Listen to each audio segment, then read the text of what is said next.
Hello everyone, আজকে আমরা পড়ব 19th সেঞ্চুরি নোভেলের প্রাইড অ্যান্ড প্রেজুডাইস। লিখেছেন জেন অস্টিন, আর এটি হচ্ছে অনার্স চতুর্থ বর্ষের একটি নোভেল। তাহলে চলুন আমরা সম্পূর্ণ সামারিটা মনোযোগ সহকারে শুনি। আশা করছি এই সামারিটা শুনলেই আপনাদের একদম ক্লিয়ার হয়ে যাবে গল্পটি সম্পর্কে। মিস্টার বেনেট উপন্যাসের 5 কন্যা যথাক্রমে Jane Bennet, Elizabeth Bennet, Mary Bennet, Catherine Bennet এবং লিডিয়া।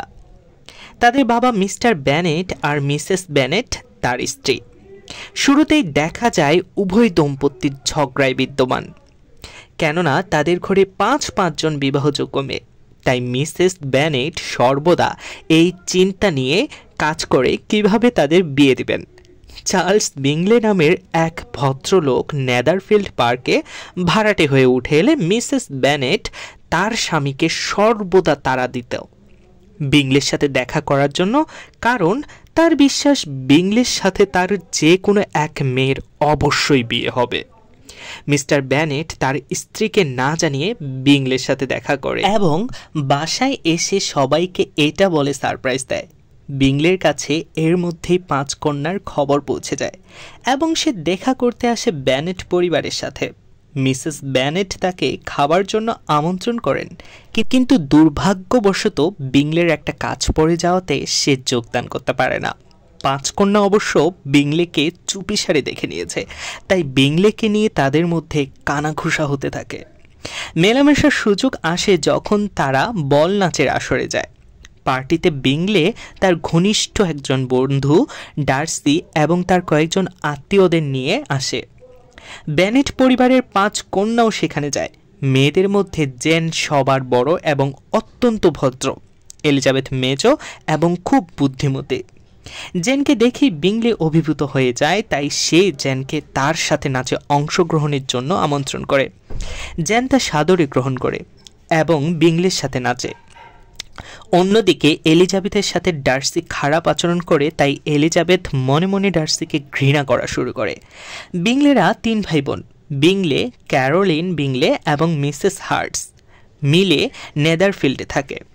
ইতিমধ্যে বেনেট পরিবারের সাথে তাদের ভালো সম্পর্ক গড়ে ওঠে। উভয়ের বাড়িতে দেখা করতে আসে। একবার জেন বিংলেদের বাড়ি যাবার প্রাক্কালে বৃষ্টির কবলে পড়ে এবং অসুস্থ হয়ে যায়। অসুস্থ হবার ফলে তাকে সেদিন বিংলের বোনেরা আসতে দেয় না। আসলে জেন যাতে অসুস্থ হয় এবং বিংলেদের সাথে থাকতে পারে, আর তাতে হয়তো বিংলে ও জেনের মধ্যে সুসম্পর্ক গড়ে উঠবে, এই আশায় মিসেস বেনেট জেনকে ইচ্ছে করেই বৃষ্টিতে ভিজে ভিজে ঘোড়ায় চড়ে বিংলেদের বাড়ি পাঠায়। জেন অসুস্থ হয়ে পড়ায় জেনের মা ও এলিজাবেথ তাকে দেখতে আসে। একটু সুস্থ হলে জেন তার বোনের সাথে তাদের বাড়ি চলে আসে। এরপর একদিন মিস্টার বেনেট মিসেস বেনেটকে বলে যে তাদের বাড়ি একজন অতিথি আসবে, তাই যেন ভালো খাবার রান্না করা হয়। আসলে অতিথিটি ছিল উইলিয়াম কলিন্স। তিনি একজন যাজক, মিস্টার বেনেটের দুঃসম্পর্কের চাচাতো ভাই, যে মিস্টার বেনেটের মৃত্যুর পরে লংবার্নের মিস্টার বেনেটের বাড়ির উত্তরাধিকারী হবে। আসলে তার উদ্দেশ্য ছিল মিস্টার বেনেটের 5 কন্যার মধ্যে যে কোনো একজনকে বিয়ে করা, তাহলে তার সম্পত্তি আর বাইরের কেউ নিতে পারবে না। অবশ্য 5 বোনের কেউ কলিন্সকে পছন্দ করত না, আর মিসেস বেনেট বা মিস্টার বেনেটও না। কথা অনুসারে কলিন্স বেনেট পরিবারে বেড়াতে আসে এবং নানান বিষয়ে কথাবার্তা বলে। কিছুদিন পর বেনেট কন্যারা মেরিটনের দিকে তাদের খালার বাসায় যাওয়ার জন্য যাত্রা করে উইলিয়াম কলিন্সের সাথে, কিন্তু মেরিটন পৌঁছেই বেনেট কন্যারা যেন কলিন্সকে চিনেই না। তাদের নজর কেড়ে নেয় উইকহ্যাম নামের এক ভদ্রলোক। এলিজাবেথ তাকে দেখে পছন্দ করে ফেলে। বেনেট কন্যাদের সাথে উইকহ্যামের খুদে বার্তার বিনিময় হয়। এরপর বেনেট কন্যাদের তার খালার বাসায় পৌঁছে দেয় উইকহ্যাম ও ড্যানি। ওদিকে উইকহ্যামকে দেখে মিস্টার বেনেটের ছোট 3 কন্যা পাগল প্রায়, তাই তারা তার খালাকে অনুরোধ করে উইকহ্যামকে তার বাড়িতে আমন্ত্রণ করার জন্য। পরের দিন উইকহ্যামের সাথে বল নাচের আসরে দেখা হয় বেনেট কন্যাদের। সবাই তো তাকে নিয়েই মশগুল। উইকহ্যাম এলিজাবেথের কাছে ডার্সির নামে বানিয়ে বানিয়ে মিথ্যা বলতে থাকে যে কি করে ডার্সি তাকে ঠকিয়েছে। এতে এলিজাবেথ উইকহ্যামের প্রতি সহানুভূতি দেখায়, আর তার মনে ডার্সির জন্য একটা বিরূপ প্রতিক্রিয়া জন্ম নেয়। পরবর্তীতে নেদারফিল্ডের এক বল নাচের আসরে মিসেস বেনেট অনেকটা ঢাকঢোল পিটে ঘোষণা করেন যে শীঘ্রই জ্যান এবং বিংলে বিবাহ বন্ধনে আবদ্ধ হতে যাচ্ছে, যা ডার্সির মনে প্রচণ্ড বিরক্তির উদ্রেক ঘটায়। আর তখনই মিস্টার কলিন্স এলিজাবেথকে বিয়ের প্রস্তাব দেয়, কিন্তু এলিজাবেথ তা প্রত্যাখ্যান করেন। মিস্টার কলিন্স এলিজাবেথের এই ব্যবহারে হতবাক হয়ে যান। আসলে তার নিজের প্রতি অনেক উঁচু ধারণা ছিল, তাই এলিজাবেথ তাকে প্রত্যাখ্যান করায় তিনি মনে মনে একটু ক্ষুব্ধ হন এলিজাবেথের উপর। কিন্তু এলিজাবেথের বান্ধবী শার্লট লুকাসকে দেখে মিস্টার কলিন্স পছন্দ করে ফেলে এবং তাকে বিয়ের প্রস্তাব দেয়। লুকাস সেই সুযোগ হাতছাড়া করে না, তারা বিবাহ বন্ধনে আবদ্ধ হয়। এরপরে বিংলে নেদারফিল্ড ত্যাগ করে লন্ডনে চলে যায়। কিছুদিন পর জেনের কাছে বিংলের বোন ক্যারোলিন একটা চিঠি পাঠায়।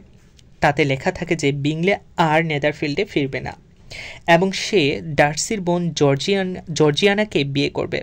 এটা শুনে জেন ভীষণ কষ্ট পায় ও মানসিকভাবে আহত হয়।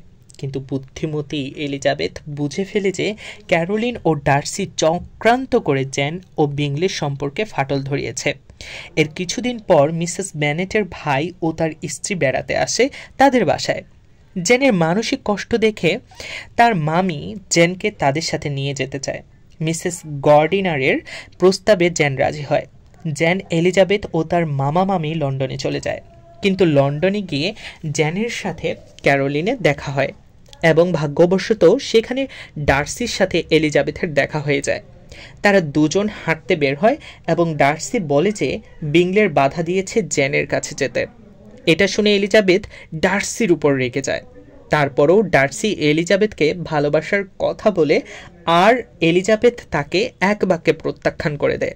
কিন্তু পরে ডার্সি একটা চিঠি পাঠায় এলিজাবেথকে এবং তাতে সে বলে যে জেন ও বিংলের সম্পর্কের ফাটল ধরানোর তার হাত আছে। সে বুঝতে পেরেছিল যে জেন হয়তো বিংলেকে সত্যিকার অর্থে ভালোবাসে না, তাই সে অমনটা করেছে। এবং সেই সাথে আরও জানে যে উইকহ্যাম লোকটা আসলেই বড্ড খারাপ। সময় হলেই সেটা বুঝতে পারবে। এরপরেই এলিজাবেথের কাছে খবর আসে যে উইকহ্যাম এলিজাবেথের ছোট বোন লিডিয়ার প্রেমে মশগুল। এ কথা তখন এলিজাবেথ তার বাবাকে জানায়। কিছুদিন পর এলিজাবেথ তার মামা মামির সাথে ডার্সিদের বাড়িতে বেড়াতে যায় এবং ডার্সি যে কত সম্পত্তির মালিক তা বুঝতে পারে। সে তখন মনে মনে ডার্সিকে নিয়ে ভাবতে শুরু করে। আর ওখানেই বিংলের সাথে দেখা হয়ে যায়। বিংলে স্বীকার করে যে সে এখনও জেনকে আগের মতোই ভালোবাসে, কিন্তু পরক্ষণেই একটা চিঠিতে এলিজাবেথ জানতে পারে যে লিডিয়া ও উইকহ্যাম পালিয়েছে। এই খবর শুনে সে বাড়ি ফিরে যায়। ওদিকে লিডিয়াকে খুঁজতে মিস্টার বেনেট তার শ্যালক মিসেস বেনেটের ভাইকে অনুরোধ করে। অনেক খোঁজাখুঁজির পর লিডিয়া ও উইকহ্যামকে পাওয়া যায়, কিন্তু তখন উইকহ্যাম লিডিয়াকে বিয়ে করতে রাজি হয় না, কেননা সে অনেক টাকা ধার করেছে অন্যের কাছ থেকে, তাই সে যৌতুক চায়। মিস্টার গার্টনার তখন এসব জানিয়ে একটা চিঠি লিখে মিস্টার বেনেটকে। মিস্টার বেনেট ভাবে তার শ্যালকই হয়তো উইকহ্যামের চাহিদা পূরণ করেছে, কিন্তু আসলে তা পূরণ করেছে ডার্সি। সেই উইকহ্যামকে সর্বস্বভাবে সহায়তা করে। এলিজাবেথ এসব তার মামির কাছ থেকে জানতে পারে। তখন সে তার ভুল বুঝতে পারে এবং ডার্সিকে প্রত্যাখ্যান করার জন্য আফসোস করতে থাকে। কিছুদিন পর বিংলে নেদারফিল্ডে ফিরে আসে এবং জ্যানকে বিয়ের প্রস্তাব দেয়। তখন জ্যান তাকে গ্রহণ করে। এরপর মিসেস ক্যাথরিন নামের এক ভদ্রমহিলা, ডার্সির আত্মীয়া ও মিস্টার কলিন্সের শুভাকাঙ্ক্ষী, সে তাকে চাকরি দিয়েছিল। এলিজাবেথের সাথে দেখা করে ডার্সির অনুপস্থিতিতে এবং তাকে শাসিয়ে যায় যে সে যেন ডার্সিকে বিয়ে না করে।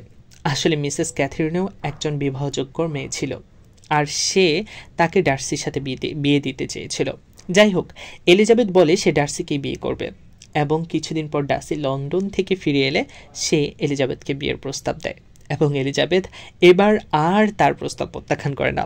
শেষমেশ বিংলে ও জ্যান এবং ডার্সি ও এলিজাবেথের বিবাহের মাধ্যমে উপন্যাসটি শেষ হয়। তো এটাই ছিল প্রাইড অ্যান্ড প্রিজুডিস গল্পের সামারি। আশা করছি আপনারা খুব সহজেই বুঝতে পেরেছেন।